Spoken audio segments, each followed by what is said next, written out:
බ්‍රහස්පති දෙන්න කියලා YT එකේ ස්පෑම් කරා. ඇත්තටම බ්‍රහස්පති කියන්නේ ප්ලේ කෙනෙක්ද බං?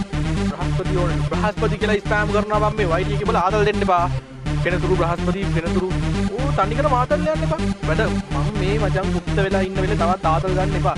දැන් මට ඇත්තටම බ්‍රහස්පති කියන්නේ ප්ලේ කෙනෙක් නෑ. ඔගේ ID එක දීපන්.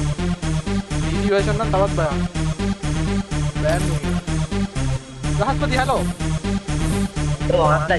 ඔයා පැනල් කියලා ස්ටන්ට් ටිකක් කියනවා. ඔයාව ගෙන්නන්න කියලා 80ක් විතර කිව්වා. 20ක් විතර පැනල් කියනවා. දන්නේ කවුද ඇත්ත කියන්නේ කවුද බොරු කියන්නේ කියලා. පැනල් කියන සෙට් එකක්. දැන් බොයිස් ඔයාලා පැනල් කිව්වට මෙතන ඔයාලා පැනල් කිව්වට බොයිස් මෙතන 80ක්ම ගහන්න දෙන්න කියලා දැන් ස්පෑම් කරේ. මගේ ලයිව් එකේ තියෙන මම මෙහෙමයි මම මෙයාට මොකුත් කියන්නේ මම දන්නේ නැති හින්දා ඔයාලා මොනවා කිව්වා මම කියන්නේ මගේ ලයිව් එකේ පැනල් නෙමෙයි මොනවා දාලා ගැහුවත් ලේසි නෑ. ඔයාලා පහුගිය දවස් ටිකේ බලන්න සමහරවිට පැනල් දාලා UMP එකෙන් ගහන්න බැරිලා ගියේ. ගහලා බලනකම් කියන්න බෑ. ඊට අපි දීලා බලමු.